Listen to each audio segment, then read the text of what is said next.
pretty sure I'm online. Doesn't matter. It wouldn't be the first time I went for a good amount of time and it was like, oh shoot, I never pressed the button. Doesn't matter. Anyway, so as of right now I'm gonna bring you a little closer so everyone can see how cute you're being. Um, Cats are fed. They're all good. Normally, I do that in the beginning while I'm processing things, but now, far less lollygagging. You might wonder where I've been. Productive. I've been productive. So right now, I'm about to go ahead and press play in a moment on the story. I thankfully cut it down to the first 25 minutes. Burp. I pressed mute because I'm such a professional. Anyway, so yeah, about 25 minutes of the story out of the 4.5 hours in total. Bit deceptive. I would imagine that at least like half an hour of that are notes that are in there that are complete future tech. Basically being like, I have this here, setting this up, and yada, yada, yada, things like that. So it's not a pure start to finish 4+ hour story. It's for the first, I would say, what you're going to hear here, the first 1 to 3-ish chapters, I guess you call it for right now. They're pretty consistent. It goes from like one end, and then I start a whole nother thing in the next chapter, which I might show tomorrow. We'll see how it goes. We'll see how it goes. So the copy I'm pressing play on, I can't help myself. I know that, when you're doing iterative stuff, it's probably a good idea to kind of show it off next time you see the things that have changed. I have listened to this so many times and changed so many things. So tomorrow is already like, this is in theory supposed to be me making a bunch of like, whole bunch of notes and stuff. And then I have a bunch of like check marks and stuff for things and crossing it all out for all the things that I've changed as I keep listening to it and deciding that, certain things need to be moved around, certain things need to be changed, strengthened. For the first chunk of it, I was very, very proud in the fact that at the very least nothing bothered me enough to really adjust it in mass. There's a few typos that I heard coming through. And again, this is not professionally voice acted. We'll get there at a certain point in time. Definitely for right now, I'm thinking just do the pass and the audio that I have it in. Then once I get probably the first, actually, you know what? Maybe this section here doesn't help me as much as the next section because here it all follows basically one person.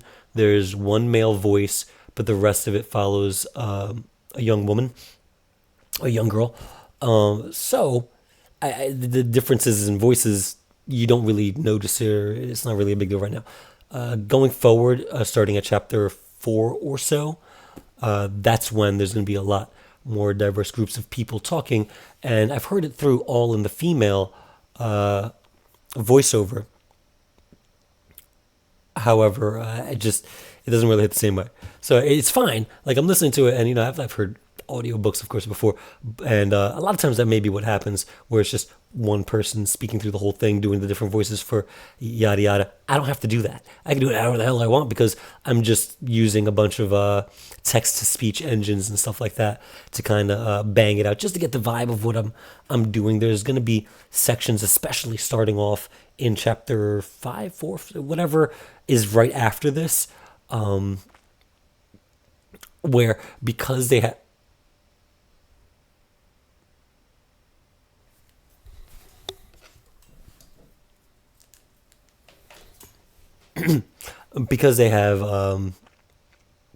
like accents to their voice, and the way I've typed it out is how I would like them to speak. It doesn't necessarily mean that the text to speech is exactly going to understand how I want certain things being said. Thankfully, not very often. I was very, very surprised at the fact that how I wrote it, a lot of times that's how it comes out. And I'm like, yeah, right on. But there's a couple things that I say like im. Instead of him, I'll just say im, I am, with a little doodly thing after it. I don't know. I speak like that. And I put a lot of the way I speak into the story. So, yeah, but it doesn't quite get that. And then ellipses, I need to remove in their entirely. I just need to do like a find. You know what? I'm going to talk to you in a minute, son of a gun. Hold on. Note: remove ellipses. Did I spell that right? Mind your business.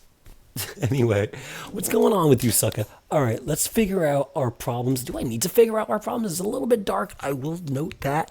However, this is audio. You just got to listen to the audio. So I'm gonna press the power button on this one more time. One more time. If it cuts out again, you're fucked. You know, it is what it is. So let's get to pressing play. Like I said, any little errors in this have already been fixed.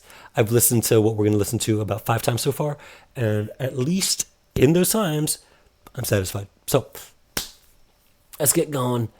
Here we go. Chapter 1. Cassandra. Cassandra's bed has a humble wooden frame, adorned with a threadbare quilt she had stitched together from old fabric scraps. Despite its worn appearance, the bedding was surprisingly warm and comforting, cocooning her in a swath of faded colors. A rickety wooden bookshelf stood against one wall, its shelves mostly empty except for dust, a few cobwebs, and an old bowl which comprised the remains of a fish with no name. It had passed away several days ago, though its passing won't be of any great concern. It had lived a good life, and died with a full stomach. Why, it would still have had children, had it not eaten them as they were born. The room would be an uncomfortable space, were Cassandra a bit older and a few inches taller.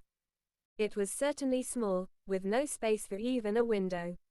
On the opposite side of the room was a wooden desk, covered in ink stains and surrounded by scattered parchment. Her handwriting skills would never be considered an art form, but with time and a little patience with herself, she could both read and write. To be sure, there were words she does not know, nor would she recognize, but for a 9-year-old she would be seen as clever, if not above average, for never having any formal education. Even in the slums, the guild will ensure the education of those who want one. But no matter how the uncles persisted, haunting her for weeks, Cassandra just could not accept the responsibility of showing up on a schedule to teach a class how to fight. The floor was a mix of perfectly even wooden planks and a worn-out rug that had seen better days. It was the one thing in her room that she would always keep clean, as her father had once exploded into anger when he found it caked with mud. She wasn't one to neglect her responsibilities, however the night before had been difficult and she went to sleep as soon as she got to her room. She had left a trail of mud leading from the front door, and her bed sheets would take hours to clean, but that old rug seemed to be the only thing that bothered anyone. Her mother, Catherine, would often step in should Weslow become aggressive, but this time she just stayed quiet. It was her way of agreeing with him, and she hated it, but she knew it must have been important to the both of them. It was a simple mistake that ended with more than she cared to go through, so for everyone's sake, it was kept spotless. The pattern of intricate designs were long faded from years of use, but the overall color reminded her of bright red tomatoes, which had been on her shit list since before she could remember. Cassandra groans and turns over in bed. She can hear the sound of glass shattering and yelling through the heavy wood of the walls, but it had become common to her unconscious state, as something most usual within the house.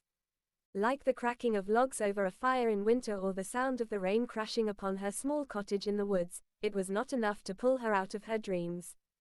As far as she was concerned, the earliest moments of the morning centered on having a bear for a pet. It seemed her parents were away, and even though it was very small, she ran about the cottage, overturning furniture and altogether overreacting. Before the screams of the next room could register with her, Cassandra's thoughts were of how silly she was behaving towards a very friendly little bear. It was a foolish representation of herself, and she found herself immediately annoyed. But the space around her melts away as, finally, the real world begins to sink in. She can hear her father yelling unrecognizable words, and her mother screaming. Cassandra throws off the layers of patchwork that make up her sheets and runs towards the adjacent room, but her parents' door is shut. Even at the age of 9, she knows she could never move it an inch. The wood was different from most because it was almost as hard as stone. But still, the house shook as her father raged against whatever drunken irritation possessed him today. Catherine would often pull Weslow away in these moments, giving Cassandra time to go elsewhere of her own accord. The heavy doors became the armor her mother used to protect her until he eventually calms. But today, Cassandra has had enough. She pounds her small fist against the door and screams for Catherine, who can be heard sobbing. Time dragged on as Weslow slowly opened the door, but before she could spot her mother through the upturned furniture, fallen books and smashed artwork, Weslow pushes her to the ground. The look on his face took the fight out of Cassandra, and her voice caught in her throat. His rage seemed so out of control that his red and watery eyes reflected the smoldering embers of the fire that had lit the living room. "Get out," he says coldly, his tone flat and emotionless. Pulling her by the collar of her shirt, he opens the front door, and tosses her out like a disobedient pet, onto the cold and wet morning dirt. A small gathering of debris broke the worst of her landing, but she still fell hard and rolled side over side for several meters. Cassandra picked herself up, her knees scraped and her heart pounding in her chest.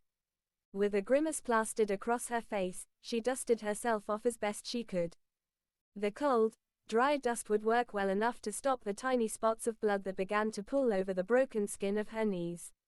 Unlike a certain friend of hers, she had no skill for the tricks that could cast off dirt, or how to tell directions with nothing but a feather.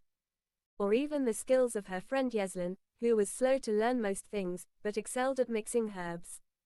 The sort that could accelerate the rate at which small wounds heal, would be a useful one to pick up, and she reminds herself to ask about it when she sees her next. The sky was a dull, ashen gray, which cast its gloom over the clearing around her home. The weather perfectly complemented her mood, and she found herself feeling thankful the rains had passed by the time she made her grand arrival out into the world. No more than a few patches of grass grew so close to her house, and so Cassandra liked to think that her father poisoned the very ground with his presence. She looks up to her home, its dark blue wooden walls standing tall and imposing, while she could do nothing but shake her head to clear her thoughts. Today was just another addition to the list of crappy starts to what is usually a pretty good day. The sounds of earthenware containers shattering and furniture being destroyed was going to continue, but the house would never let the sounds escape. She had seen little in that brief moment through the open door, but it had told her everything she needed to know. Cassandra's small fists trembled with anger as she thought of her mother trapped in that kind of tempest. Weslow's face, contorted with fury, was etched into her memory. But her mother would endure, as long as Cassandra left and stayed out of the way. She knows he couldn't hurt her if she stood up to him, her friends have told her all about the way he gets. He stumbles into town, already reeking of alcohol, then continues from bar to bar until he starts a fight, eventually getting beaten and thrown into one of the hundreds of alleyways. Possibly, the only positive thing anyone's ever said about him was that he somehow managed to live so long, but Cassandra was not convinced anyone ever meant it as a good thing. Long stacks of blue logs made up her home, with wood that was impossible to harvest unless naturally fallen. While en route they would be as hard as stone.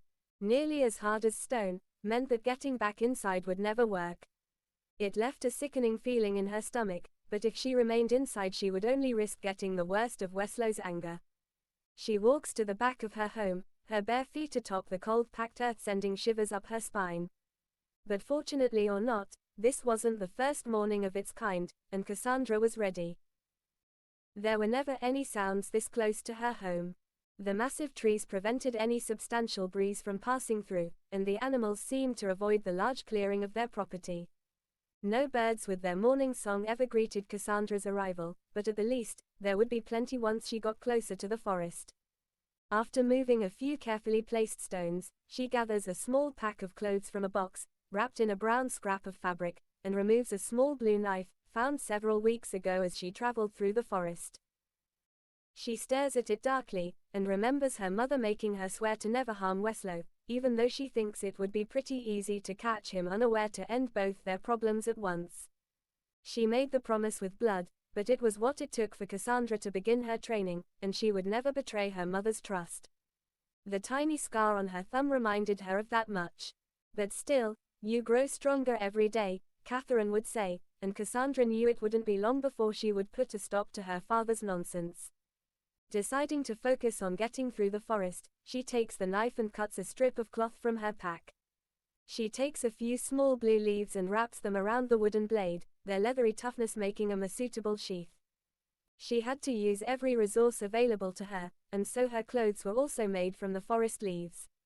Layers of them sewn together and treated in oils would retain their soft and supple nature, and a simple tunic design allowed her plenty of mobility. After pulling the clothes over top of her nightgown, she uses the strip to tie the bundled-up knife, just below her knee, before setting out into the forest. Chapter 2. Forest. The cool morning air wrapped around her, casting off any remaining haze from having woken up no more than a few minutes ago. The sky above was a tapestry of thin grey clouds, moving slowly as the rising sun peeked out over the horizon. It was going to rain again, but for now the crisp earthy smell was something to enjoy. Once she gets to the city, it would be very different. The forest always seemed to welcome her, with its ancient trees standing tall like sentinels, their branches reaching towards the heavens. The massive leaves above provided few patches of dappled sunlight, yet still it danced upon the forest floor, illuminating vibrant mosses and wildflowers that painted the landscape in a riot of colors.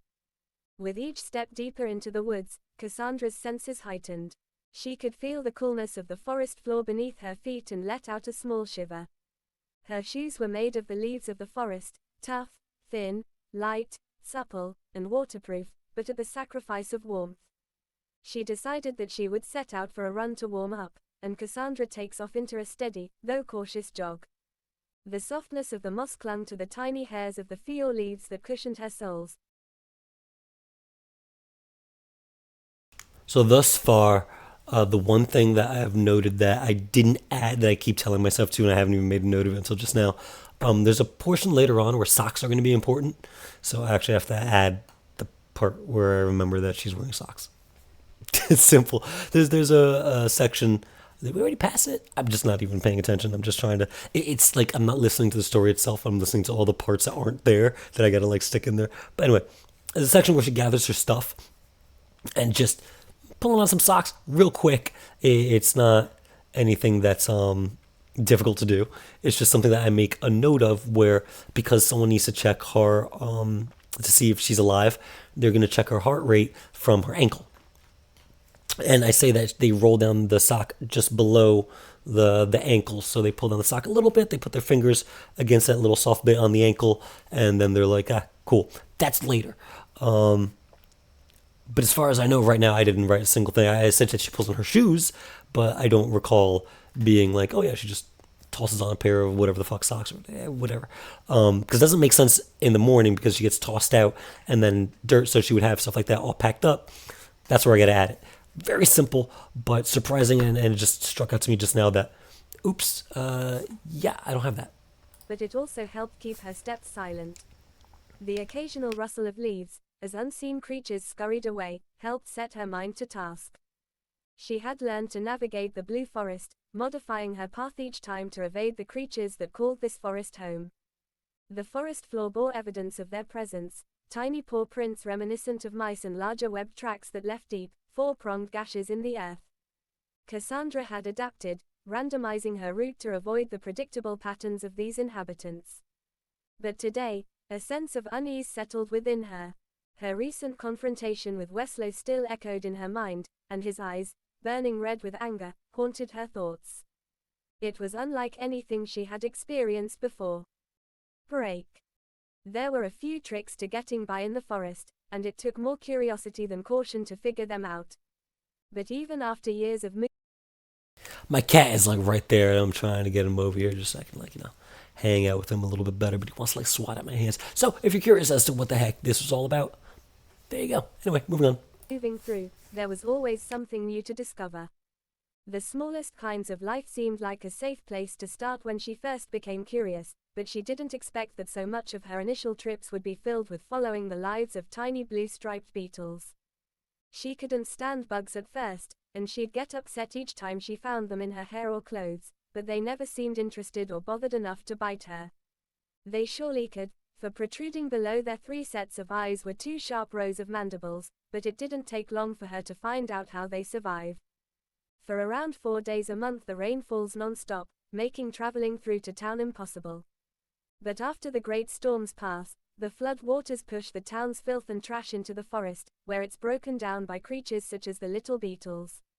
Each month they'll eat the garbage or bloated remains of the dead that gets washed in from the city. Within a few days they strip everything off the dead, leaving nothing but bones behind. It was a disturbing sight to be sure, at first.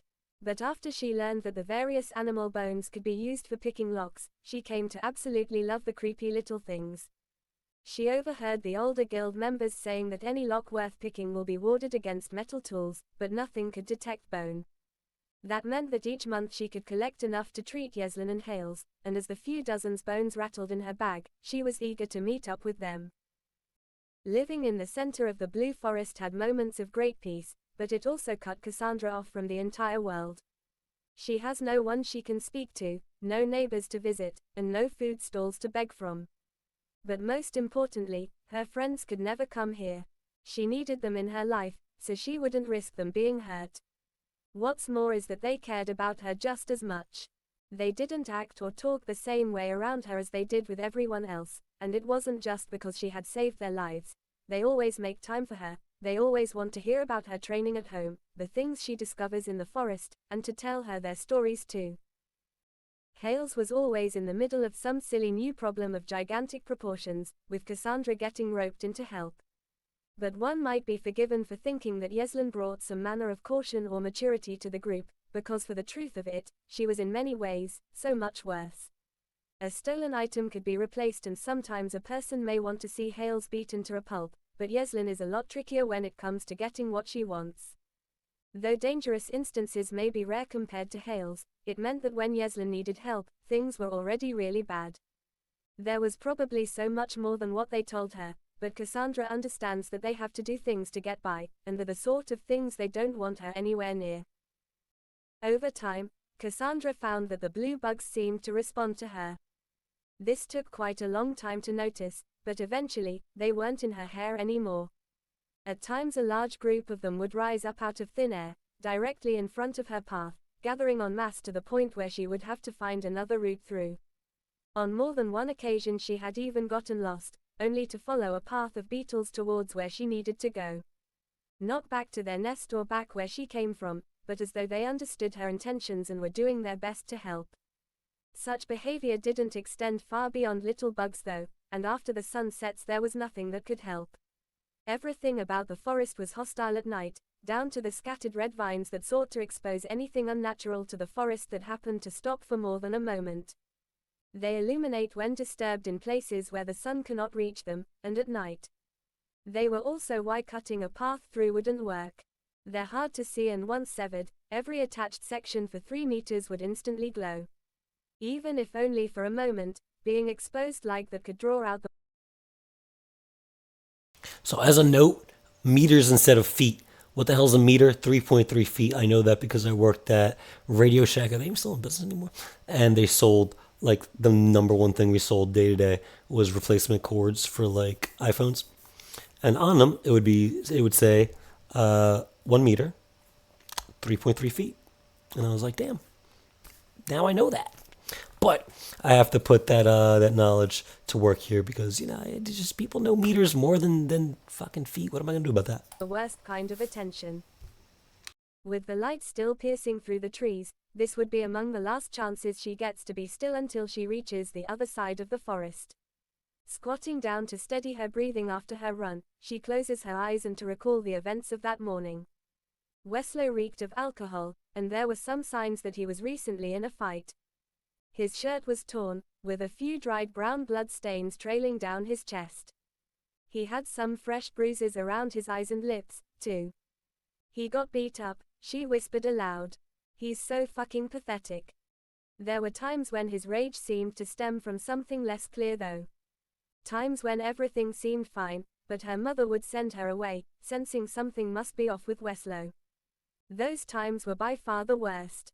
Her mother had to conceal her injuries with thick makeup or wear clothes to hide the purple swelling from broken bones.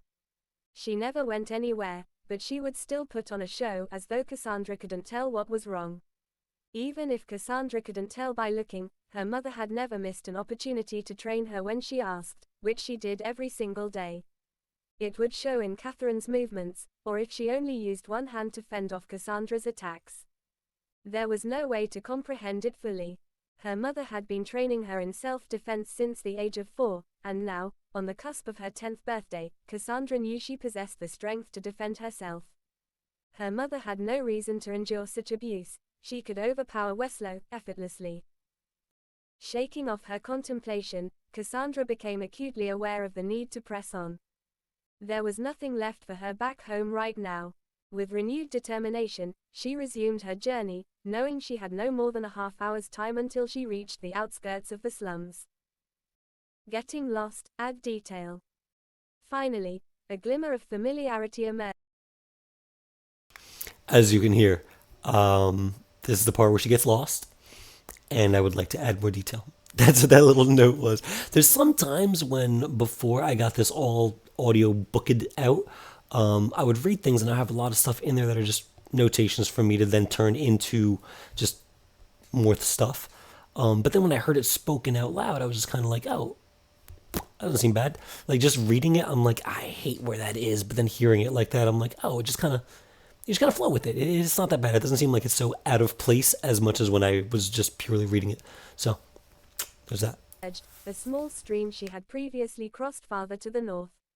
With a sense of relief, she decided to follow this direction. She estimated it would take only another 10 minutes to reach the city. However, as she crossed the stream and ventured no more than a few meters in, her heart sank. The fog was gathering at an alarming rate and the sound of the stream completely disappeared. Even so, with an idea of the direction she has to go, she decides to press on. Chapter 3, Red Lake. Pressing past massive leaves and slipping through tightly packed trees, Cassandra's foot suddenly felt as though it had been kicked out from underneath her. She stumbled forward and comes down hard on her back, her head hitting hard against a stone that lay just under the mossy surface. Her head was still spinning as she stood up, the muscles in her back screaming at the effort. But as her vision cleared, her mouth dropped open at what she sees before her. A chilling sight lay before her, as a hazy white fog began poured out from within the very earth, parting to reveal a blood-red lake, stretching out before her. Sitting at the water's edge, their feet dangling. Okay, the one note that I'm going to actually say out loud that I'm going to do right now is that I said the word her way too many times. Getting lost.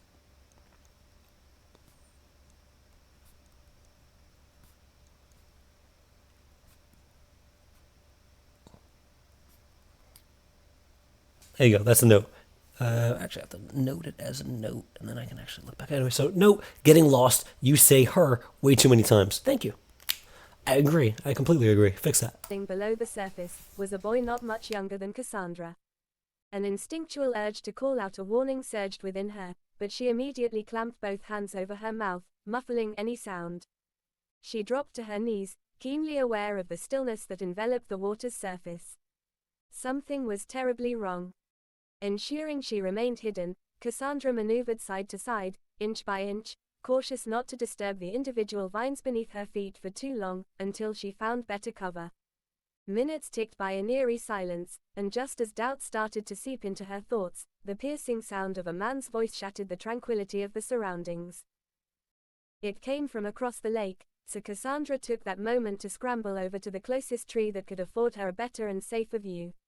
It didn't take long for the yelling to get closer, the fog seemingly guiding her sight, as the only clarity she could see across the lake was a single spot, where before long, a man, eyes wide with frenzy, appeared yelling, "Please, come back." The fog thickened around the boy at the lake's edge, but at the man's words a new voice emerged. "I'm over here, Dad. Help me, I'm scared." Cassandra's mind reeled in terror. This wasn't right. The voice of the boy emerged through the fog, but the figure at the edge of the lake had still not moved at all. This was a trap, and it wasn't meant for Cassandra. The man, distraught as only a loving parent could be, sees the childlike figure and his words of comfort come pouring out effortlessly. This man wasn't Weslow, this was a good man. This was over. The water only rose to his waist, but halfway across, the man seemed to struggle. The mud had ripped the shoes off his feet, pulling him by force with every step he takes.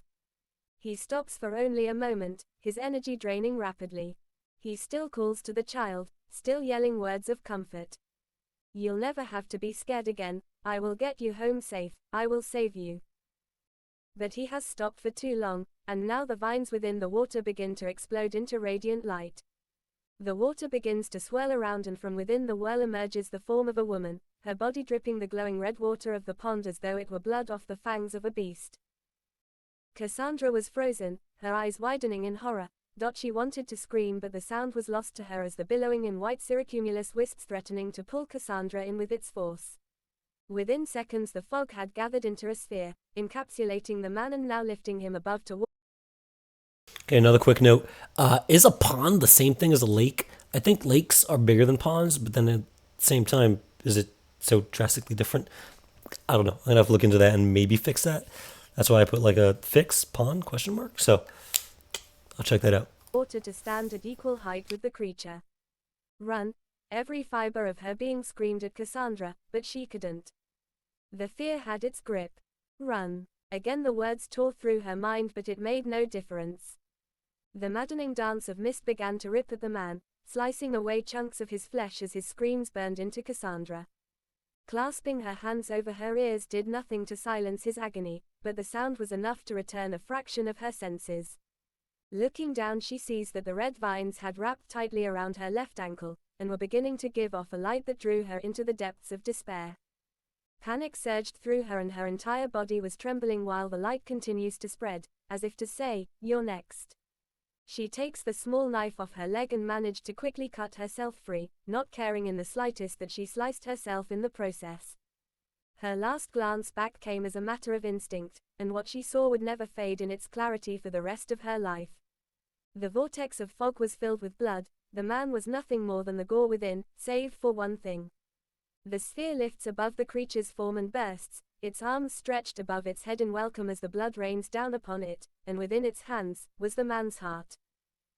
Branches whipped at her face, leaving scratches, and every stone and vine caused her to stumble, but she kept running. The screaming in her mind wouldn't stop, forcing her to review the scene over and over.